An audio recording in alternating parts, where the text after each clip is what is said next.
She told me, "You're just a background character in my life. Know your role." I replied, "Got it." I quietly faded into the background and gathered all the evidence of her cheating. Then I stepped into the spotlight by forwarding that evidence to her main character, her other boyfriend. The conversation that ended my relationship and in turn my fiancé's entire carefully constructed reality happened on a Tuesday. It was a fight about something trivial. I had forgotten to record one of her reality shows. The fight wasn't about the show, of course. It was about what the show represented. Her world, her priorities, her narrative. I was the supporting cast. In the grand cinematic production of her life, I was the stable, reliable guy in the background. My role was to provide the steady paycheck, the comfortable apartment, and the unwavering emotional support that allowed her, the main character, to shine. That night, she decided to make my role explicit. "You don't get it, do you, Dave?" she said, her voice dripping with a condescending frustration that had become all too familiar. "My life is big. It's moving fast. I have things I want to do, places I want to go. You're just here. You're a background character in my life. You need to understand that. Know your role." I just looked at her. For 2 years, I had been the man who loved her, who supported her ambitions, who believed in the curated, sparkling version of herself she presented to the world. And in one sentence, she had demoted me to a piece of set dressing. A walking, talking prop in her personal movie. A normal man would have been hurt. A normal man would have argued. But in that moment, the part of me that was her loving boyfriend went quiet, and a different part of me, a colder, more analytical part, took over. She had just given me the perfect cover. I took a deep breath and gave her a slow, resigned nod. "Got it," I said. And so I faded into the background. My transformation was subtle at first. I stopped asking about her day. I stopped questioning her when she came home late from drinks with the girls. I became quieter, more agreeable, less present. I played my role perfectly. I was the simple, clueless background character. And from my new vantage point in the shadows, I started to see everything. The discovery that confirmed my suspicions was, like most things in our modern lives, digital. We had an old laptop that we both used, a shared device for surfing the web on the couch. She was so convinced of my cluelessness that she never bothered to log out of her accounts. One night, I opened it up to check the weather, and her email was the first thing on the screen. The subject line of the top message was, "Tonight was amazing." The sender was a man named Alex. My heart hammered in my chest, but I remained calm. I opened the email, and there it was. A second life, a parallel narrative, running concurrently with mine. Alex was not a background character. He was her co-star. He was the one she was telling about her hopes, her dreams, the things she used to tell me. That night, I didn't sleep. I became an archaeologist, digging through the digital ruins of my relationship. I found it all. The secret messaging apps, the hidden photo albums in the cloud, the dinner reservations for 2 at places she had told me she was going to with her friends. Alex, the main character, was a successful architect. She had told him that I was just her pity case roommate. An old friend from college who was going through a rough patch and whom she was letting stay with her out of the kindness of her heart. She was using my stability to fund her romance with him and using his prestige to feed her own ego. For the next 2 months, I played my part. I was the perfect background character. I watched, I listened, and I gathered evidence. Every secret text, every romantic email, every photo of them together. I screenshotted it, downloaded it, and saved it to a secure, encrypted folder. I created a comprehensive, time-stamped dossier of her betrayal. A detailed script of the movie she was secretly filming. She thought I had finally accepted my role. She had no idea I was just the quiet, unassuming director, waiting for the perfect moment to call cut on her entire production. Update 1. The role of a background character is an interesting one.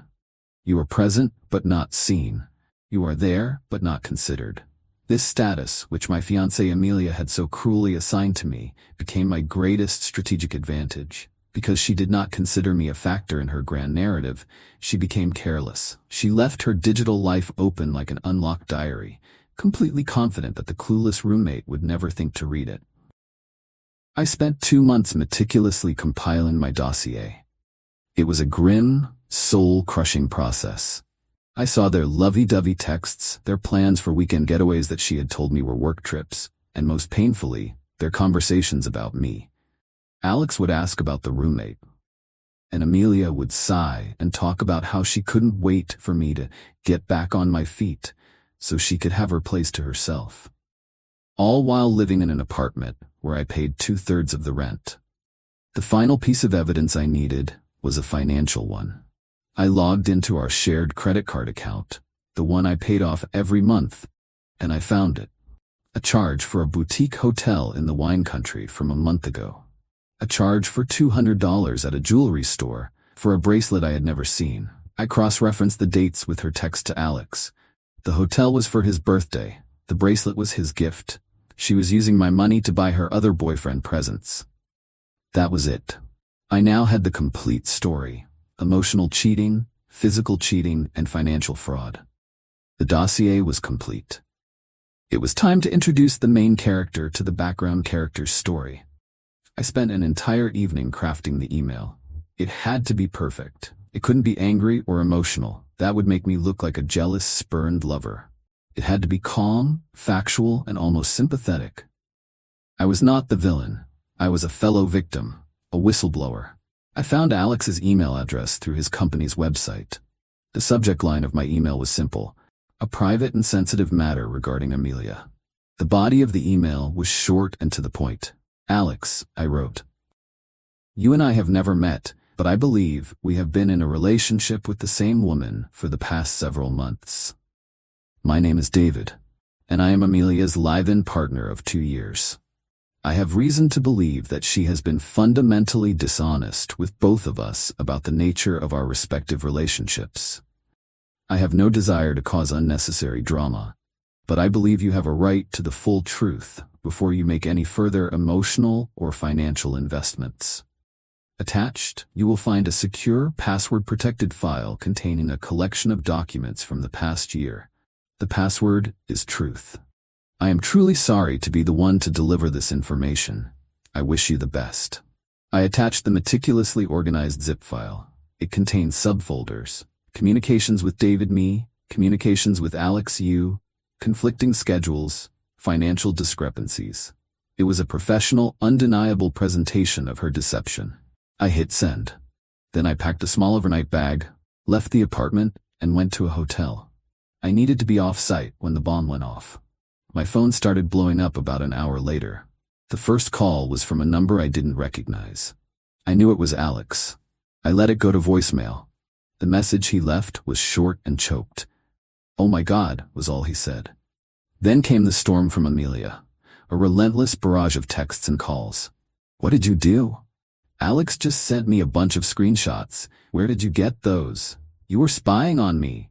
You're a psycho. I'm calling the police. David, please, pick up the phone. We need to talk.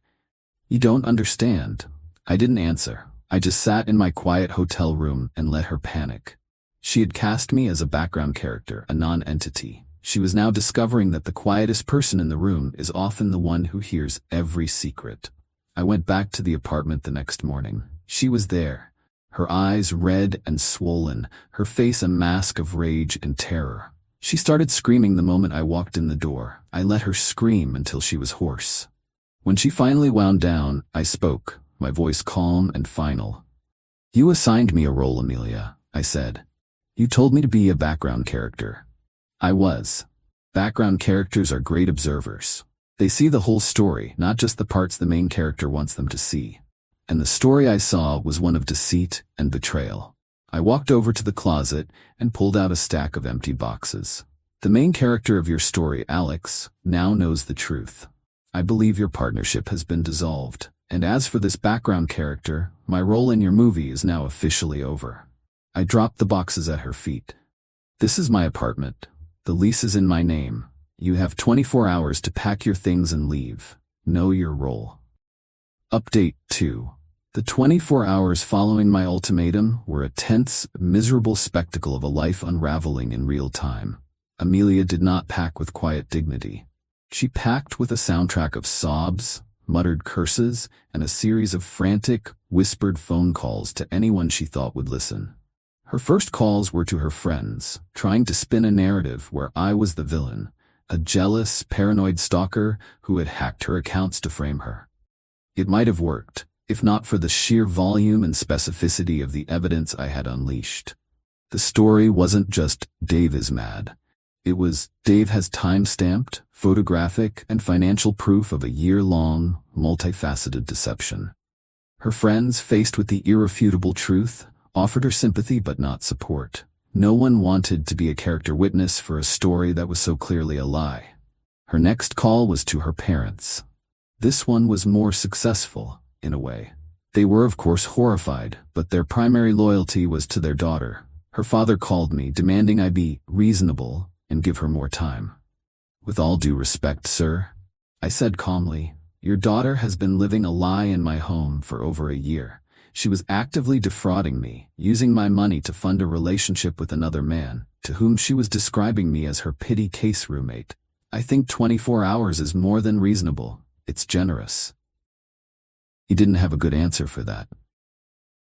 The most interesting development, however, came from Alex, the main character. He emailed me the day after the reveal. The tone of his message was not one of a rival, but of a fellow survivor of a shipwreck. "David," he wrote, "I don't know what to say. I've spent the last 24 hours going through the file you sent, and I feel like a complete and utter fool. Amelia's story to me was that you were a depressed ex-boyfriend she was letting stay with her for a few months out of charity. She told me you were emotionally fragile, and that I should never contact you directly because it might set you back. She built a cage of lies around both of us." He went on to apologize for his part in the deception, admitting that he should have questioned her story more. He ended the email by saying, "You didn't just expose a cheater, you exposed a true, professional-grade manipulator. I don't know you, but I respect what you did. You saved us both from a future of deceit. Thank you." That email was my vindication. This was never about a competition between me and Alex. It was about a common enemy who was preying on us both. The final hours of Amelia's occupancy were grim. She had to call a moving company for a last-minute job, which cost her a fortune. As she was directing the movers, I did a final accounting. I presented her with a printed statement for the shared credit card, highlighting the charges for the hotel in wine country, the jewelry for Alex, and a dozen other lavish expenses that were clearly not joint. "This is your half of the personal debt you accrued on our shared account," I said. $6,241. You can pay me back in installments." She just stared at the paper, her face pale. It was one final, brutal consequence she hadn't anticipated. She left without another word. The moment the door closed behind her, I felt a profound sense of peace. The background character had finally cleared the stage. Final update. It has been 6 months since I sent the email that brought Amelia's movie to its dramatic, crashing conclusion. The fallout for her has been as complete and devastating as I had planned. For me, it has been a quiet, steady process of rebuilding and reclaiming my own narrative. Amelia's life, as I've heard through the grapevine, is a mess. The story of her elaborate two-boyfriend deception and its spectacular evidence-based conclusion made her a social pariah. Her attempts to date again have been disastrous. Her reputation now precedes her. She is no longer seen as the vibrant, aspirational main character she tried so hard to be. She's seen as a user and a liar. She was forced to move into a tiny, overpriced apartment on her own. Without my income to subsidize her life, she had to abandon her dreams of being a full-time creative and get a mundane 9-to-5 office job. She is, by all accounts, miserable, trapped in the very kind of background character life she had always looked down on. The most satisfying piece of news came from Alex, the former main character. We actually met for a beer about a month ago. It was a surreal but surprisingly easy conversation. We compared notes, laughed at the sheer audacity of her lies, and discovered we actually had a lot in common. He's a good guy who, like me, had been completely fooled. He is now dating someone new, a relationship built on, in his words, radical, painful honesty. We wished each other well. There was no animosity, only a strange bond forged in the fires of a shared deception. As for me, I'm doing better than ever. I took the money from the joint credit card debt she eventually, grudgingly paid back, and I invested it, not in the stock market but in myself. I took a 3-month sabbatical from work and traveled, something I had always wanted to do, but had always put off for the sake of our shared future. I went to places where I was the main character of my own story every single day. I learned that my life wasn't boring or small. It was just waiting for me to step into the spotlight. Amelia's final, defining insult to me was, "You're just a background character in my life. Know your role." She was so obsessed with being the star that she forgot a fundamental rule of storytelling. Sometimes the most important character is the quiet, unassuming narrator. The one who sees everything, who understands the whole plot, and who, in the end, is the only one left to tell the audience how the story really ends. She wanted me to know my role. I played it perfectly. And in the final scene, my role was to cancel her show.